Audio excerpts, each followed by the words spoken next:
Eu sou Mário Persona e essas são as respostas que eu dei aos que me perguntaram sobre a Bíblia.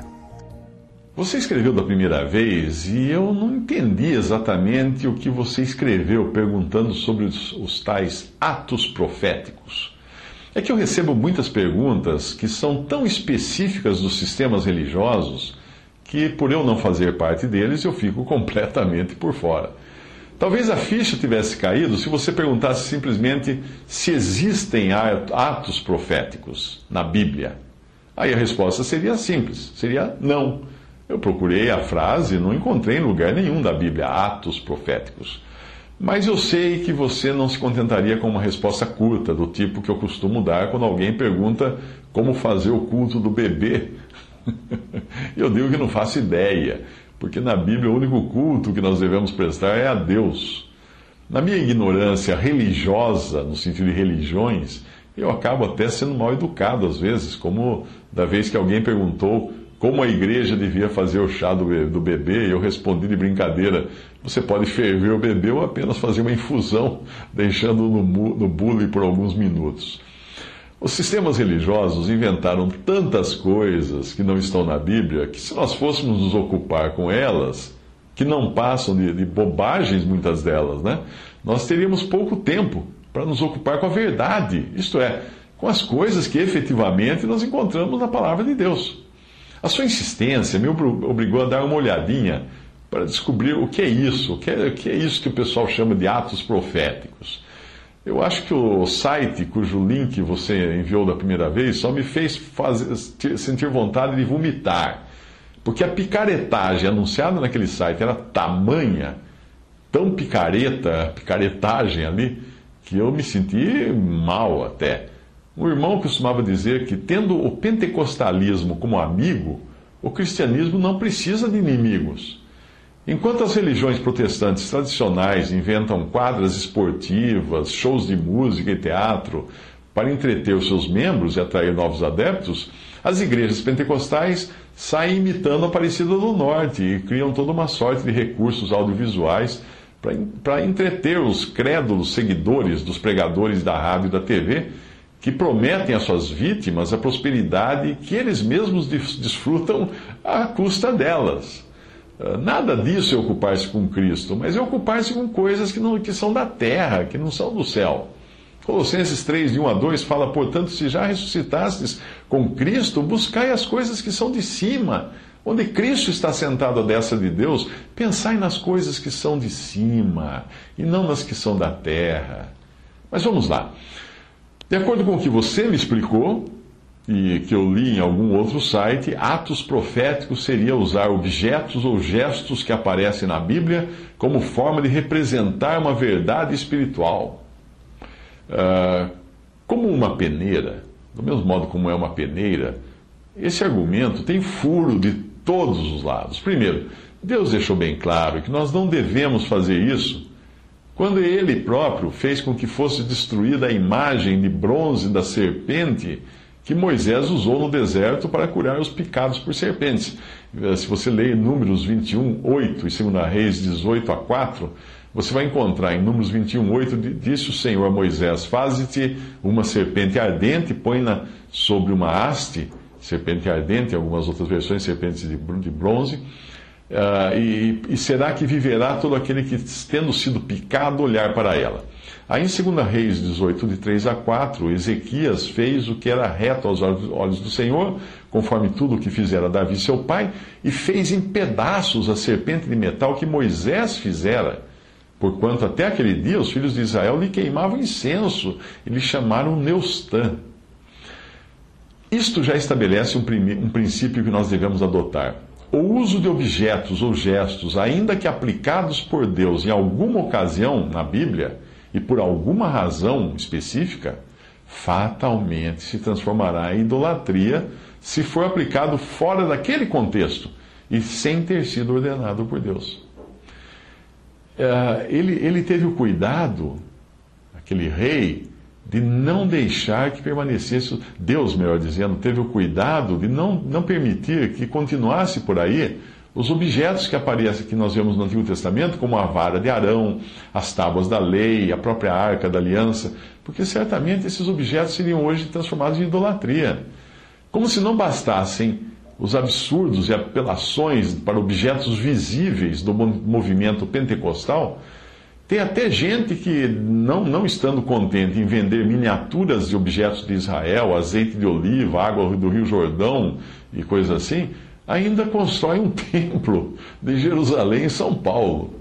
Veja você, um templo que o próprio Senhor declarou que não ficaria pedra sobre pedra.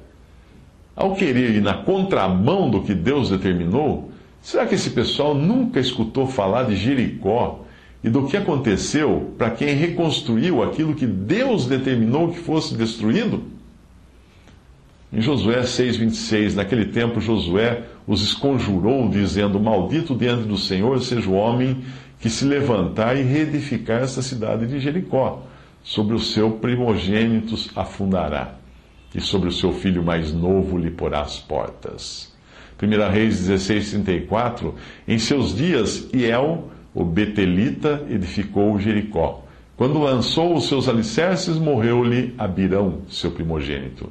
E quando colocou as suas portas, morreu-lhe Segube, seu filho mais moço, conforme a palavra do Senhor que ele falara por intermédio de Josué, filho de Num. Mateus 24, de 1 a 2, e quando Jesus ia saindo do templo, aproximaram-se dele os seus discípulos para lhe mostrar a estrutura do templo. Jesus, porém, lhes disse: não vedes tudo isto? Em verdade vos digo que não ficará aqui pedra sobre pedra que não seja derrubada.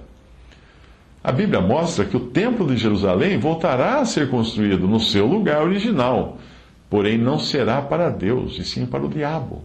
O anticristo usará o templo para se declarar Deus.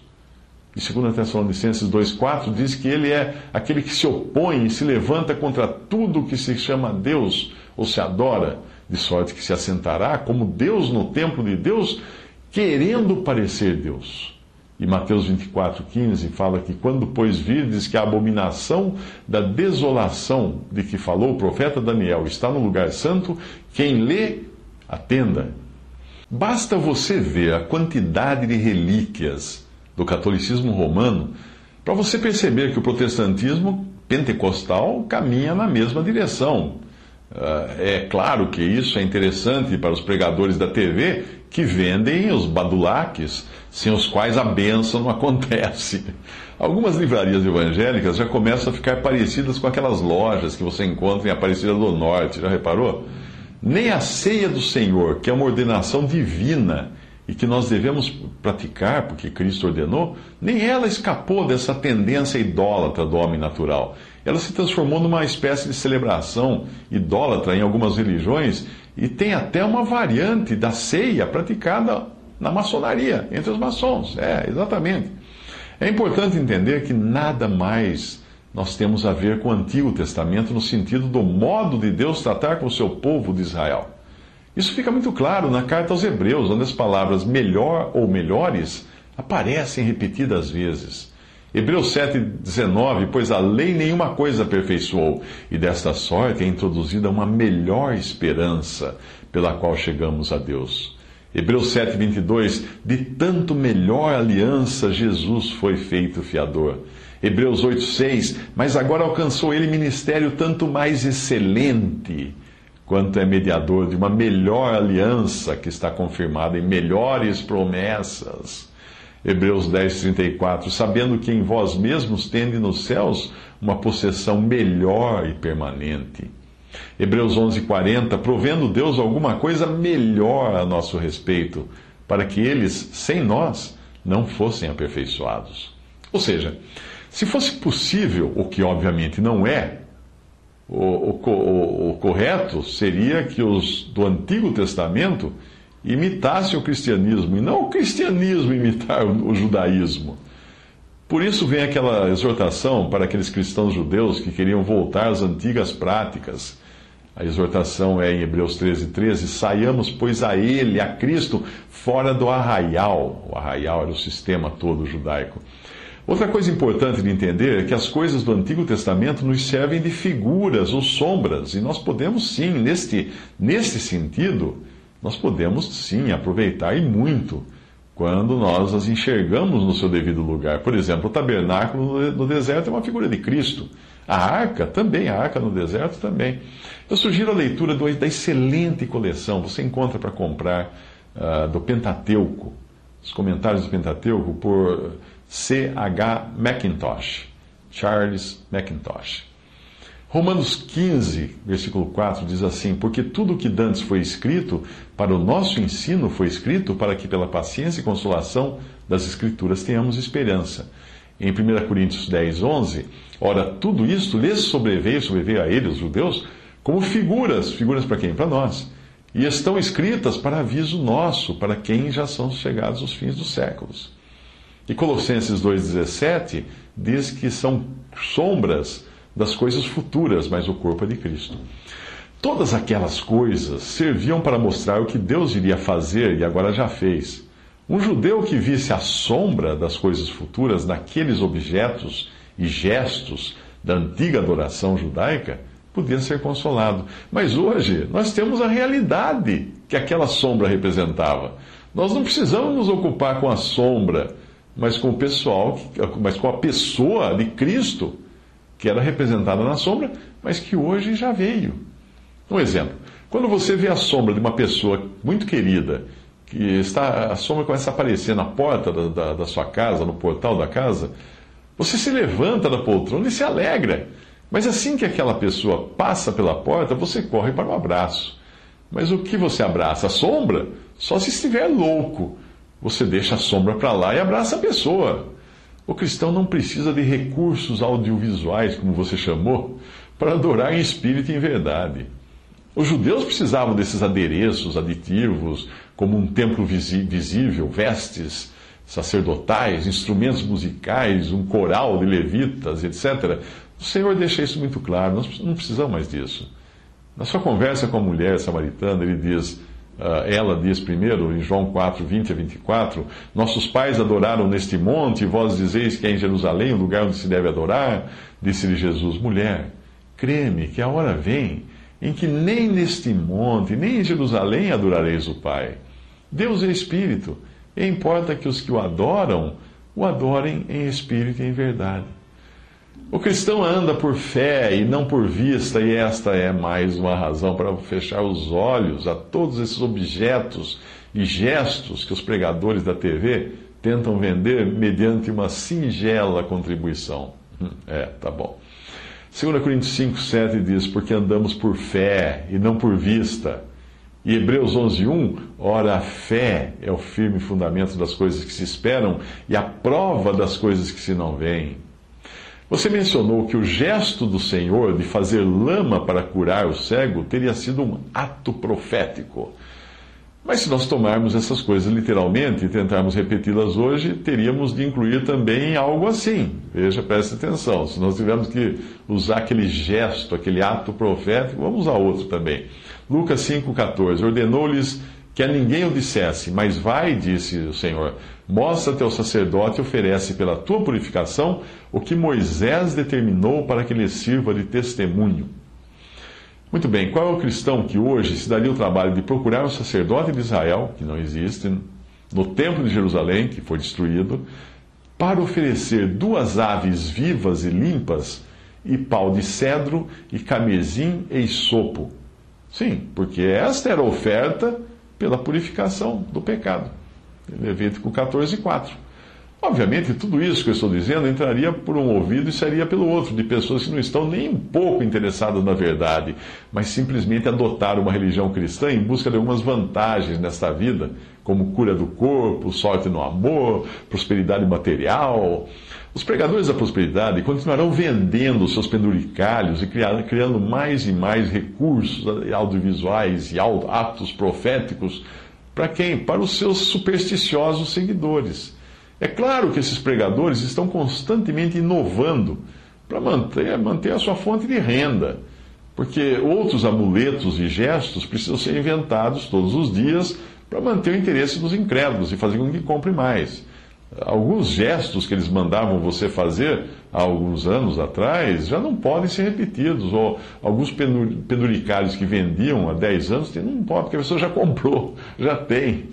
Por exemplo, se você hoje conseguir fazer um copo de água parar em cima de uma dessas TVs fininhas, aí pode considerar que aconteceu um milagre.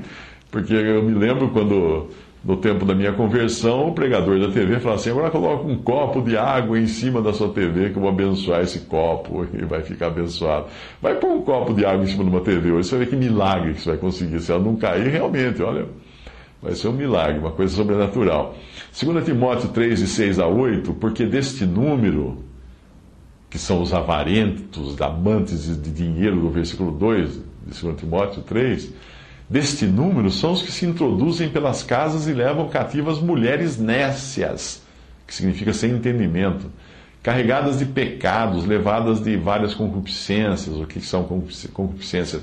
Desejo de possuir, de possuir, de possuir. Que aprendem sempre e nunca podem chegar ao conhecimento da verdade. E como Janes e Jambres, magos que imitavam então os milagres de Deus, do modo como eles resistiram a Moisés, assim também estes homens resistem à verdade, sendo homens corruptos de entendimento e réprobos quanto à fé. Para você entender que o cristianismo dos nossos dias quase nada tem a ver com a Bíblia, eu sugiro a leitura de um livro que você encontra na web chamado A Ordem de Deus. Faça uma busca, A Ordem de Deus. Ele aparece também no site aordemdedeus.blogspot.com.